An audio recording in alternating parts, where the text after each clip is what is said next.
Hi my families எல்லோரும் எப்படி இருக்கீங்க? நல்லா இருக்கீங்களா? நான் ரொம்ப நல்லா இருக்கேன். நீங்கள் நல்லா இருக்கணும்னு நான் கடவுள்கிட்ட வேண்டிக்கிறேன். என்ன வீடியோ அப்படின்னு பார்த்தீங்கன்னா, அதுக்கு முன்னாடி என் வீடியோ பார்க்குற எல்லாருக்கும் ரொம்ப ரொம்ப நன்றி. என்னை சப்போர்ட் பண்ண எல்லாருக்குமே ரொம்ப ரொம்ப தேங்க்ஸ். ஒரு சிஸ்டர் சொல்லியிருந்தாங்க, இன்னும் எத்தனை நாளைக்கு தான் நீங்கள் ஒடிசா போகிற சொல்லிட்டு இப்படி ஏமாற்றிட்டு இருக்க போகிறீங்க அப்படின்னு கேட்டிருக்கீங்க. சிஸ்டர், நான் வந்து ஏமாத்தலை. எங்களுடைய சூழ்நிலை, எங்களுடைய நேரம் அந்த மாதிரி இருக்கிறதுனால தான் வந்து நாங்கள் வந்து என்னென்னா ஊருக்கு போக முடியாத ஒரு கட்டாயத்தில் இருக்கோம். அவ்வளோதான், மற்றபடி வேறு ஒன்றுமே கிடையாது. இதில் ஏமாத்துறதுக்கும் ஒன்றும் கிடையாது. இங்கே இருக்கிறத விட ஊருக்கு போனால் தான் கொஞ்சம் சந்தோஷம், நிம்மதியும் இருக்க முடியும். அதனால் நாங்கள் ஏமாத்தலை உங்களை. வந்து இருக்கிற உண்மையை உங்ககிட்ட நாங்கள் ஊருக்கு போகிறோன்னு சொன்னோம். ஏன் போகலன்றதையும் உங்ககிட்ட நான் சொல்லணுன்றதுக்காக தான் நான் அதை உங்ககிட்ட ஷேர் பண்ணேன்.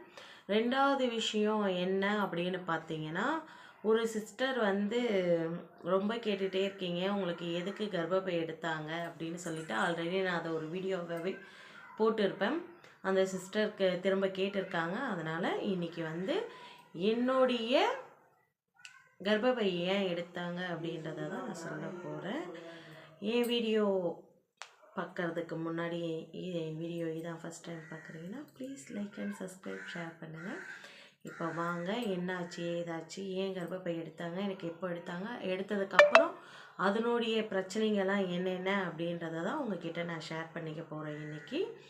ஃபர்ஸ்ட் ஆஃப் ஆல், எனக்கு கர்ப்பப்பை எடுக்கும்போது 2019 எனக்கு கர்ப்பப்பை எடுத்தாங்க. 2019 எனக்கு எதனால் எடுத்தாங்கன்னா, எனக்கு தம்பி வயிற்றில் இருக்கும்போதே எனக்கு சொல்லிட்டாங்க, தம்பி 5 மாதம் வயிற்றில் இருக்கும்போதே கர்ப்பப்பை எடுக்கணும் அப்படின்னு சொல்லிட்டாங்க.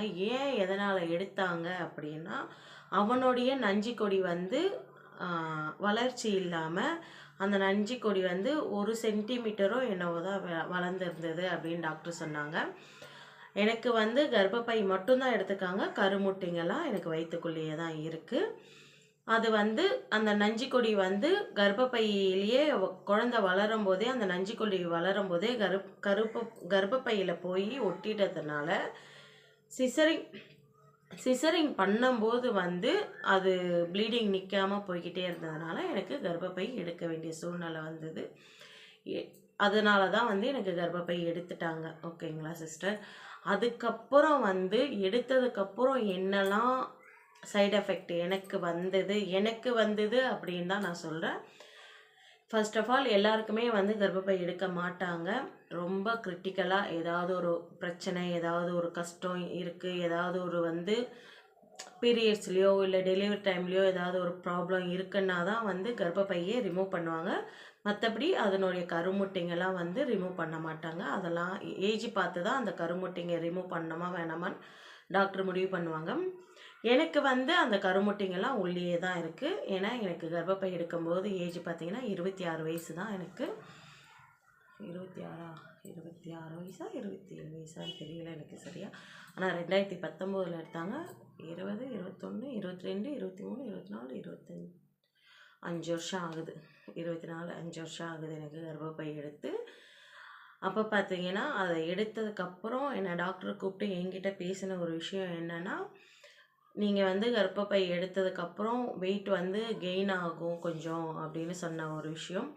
வெயிட் வந்து எதனால் கெயின் ஆகுதுன்னா, ஃபர்ஸ்ட் ஆஃப் ஆல் நம்ம வந்து இந்த பாய்லர் கோழி சிக்கன் எடுத்துக்கவே கூடாது. நம்ம நாட்டுக்கோழி சாப்பிட்லாம், அது கூட ஒரு அளவாக தான் சாப்பிட்லாம். இன்னொரு விஷயம் என்னென்னா, நம்ம சாப்பிட்ற ஃபுட்டை வச்சு தான் நம்ம வந்து வெயிட் அதிகமாக போகுதா இல்லை நார்மலாக இருக்கிறதா அப்படின்றது இருக்கும்.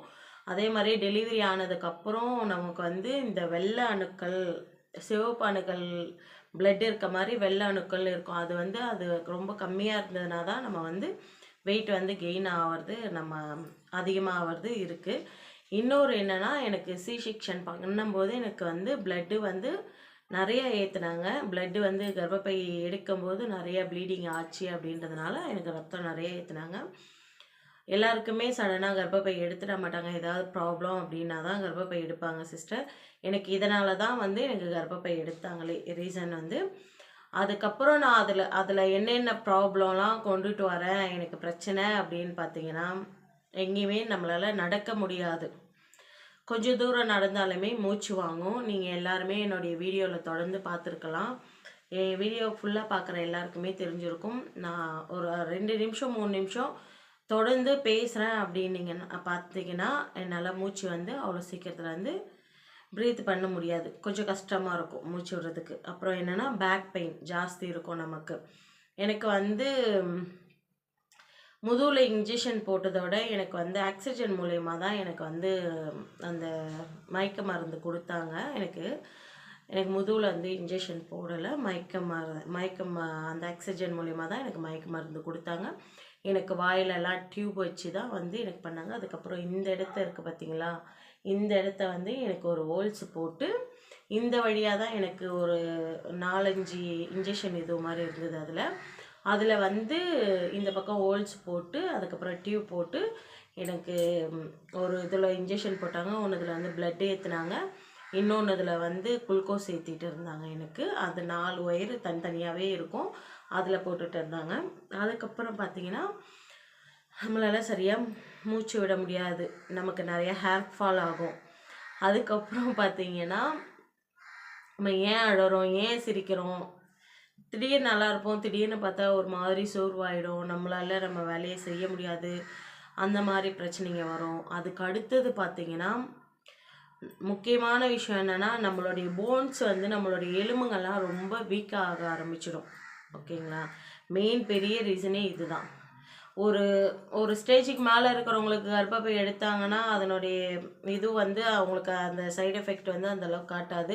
இவ்வளோ சின்ன வயசுலேயே வந்து கர்ப்பப்பை எடுக்கிறாங்க அப்படின்னா ஒரு 2 விஷயத்துக்காக. ஒன்று அவங்க உயிர் முக்கியன்றதுக்காக அதை ரிமூவ் பண்ணுவாங்க. இன்னொரு விஷயம் என்னென்னா அவங்களுக்கு ஏதாவது பெரிய ப்ராப்ளம் இருக்கலாம், அதனால் வந்து அதை ரிமூவ் பண்ணலாம். எனக்கு ப்ராப்ளம்னு பார்த்தா அது ஒட்டிடுச்சு, அதனால தான் எனக்கு வந்து ரிமூவ் பண்ணாங்க. இதுதான் ரொம்ப ரொம்ப நம்மளை பார்த்துக்கக்கூடிய விஷயம் என்னென்னா நம்ம இந்த ரொம்ப கஷ்டம் இந்த மூச்சு விடுற ப்ராப்ளம் தான். அவங்களுக்கு நான் இந்த வீடியோ லாஸ்ட்டில் காமிக்கிறேன். என்னுடைய வயிறை நான் உங்களுக்கு காமிக்கிறேன். என்னுடைய வயிறு வந்து பார்த்திங்கன்னா ஒரு சைடு ரைட் ஹேண்ட் சைடில் வந்து ஃபுல்லாக வந்து சப்பையாக இருக்கும், அந்த அளவுக்கு வயிறு தெரியாது. லெஃப்ட் ஹேண்ட் சைடில் பார்த்தீங்கன்னா எனக்கு ஒரு சைடில் மட்டும் நல்லா இவ்வளோ பெருசு உருண்டையாக நமக்கு ஏதோ கட்டி இருக்கிற மாதிரி இருக்கும். மேல் வயிறு எனக்கு இருக்கிறதுனால தெரியுது. அடி வயிறு இருக்கிறவங்களுக்கு அது இன்னும் ரொம்ப பெருசாகவே தெரியும், ஒரு சைடில் மட்டும் ரொம்ப பெருசாக இருக்கிற மாதிரி இருக்கும். எனக்கு தம்பி பிறந்ததுக்கப்புறம் வந்து எனக்கு வயிறு ரொம்ப பெருசாக உப்ப ஆரம்பிச்சிருச்சு. ஏன்னா கயிறுலாம் எதுவும் துணியெலாம் போட்டு கட்டலை.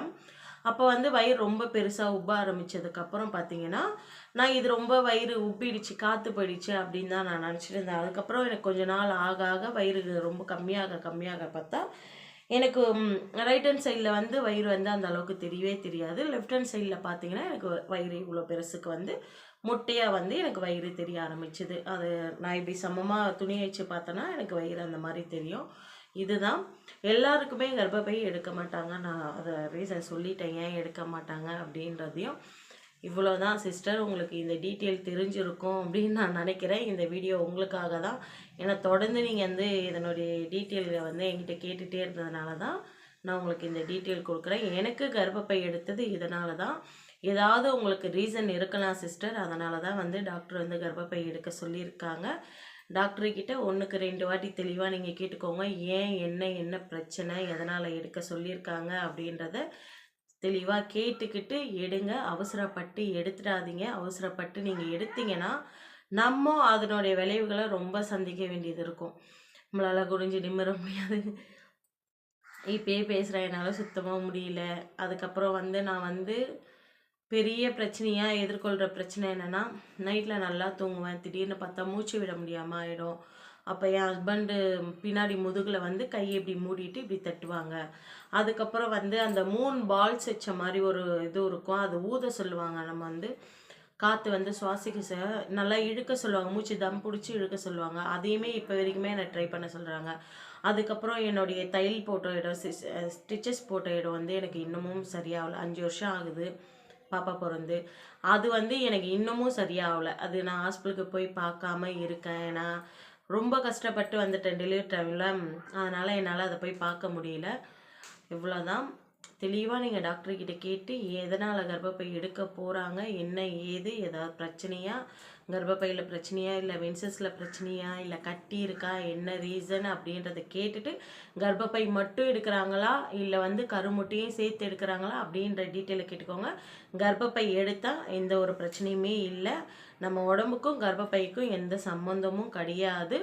நம்ம கருமுட்டை எடுத்தால் மட்டும்தான் வந்து நமக்கு வந்து அதனுடைய பாதிப்பு நமக்கு இன்னும் கொஞ்சம் அதிகமாக தெரியும் இருக்கும். கர்ப்பப்பை எடுத்தாலும் பாதிப்பு இருக்கும், கருமுட்டையும் சேர்த்து எடுத்தால் இன்னும் நமக்கு பாதிப்பு இருக்கும். அதனால் வந்து நீங்கள் தெளிவாக கேட்டுக்கோங்க. எனக்கு கர்ப்பப்பை மட்டும் எடுக்க போகிறாங்களா இல்லை கருமுட்டையும் சேர்த்து எடுக்க போகிறாங்களா அப்படின்னு கேட்டுக்கோங்க சிஸ்டர். இந்த வீடியோ பர்டிகுலராக உங்களுக்காக மட்டும்தான் இன்றைக்கி நான் இந்த டீட்டெயில் கொடுத்துட்டு இருக்கேன்.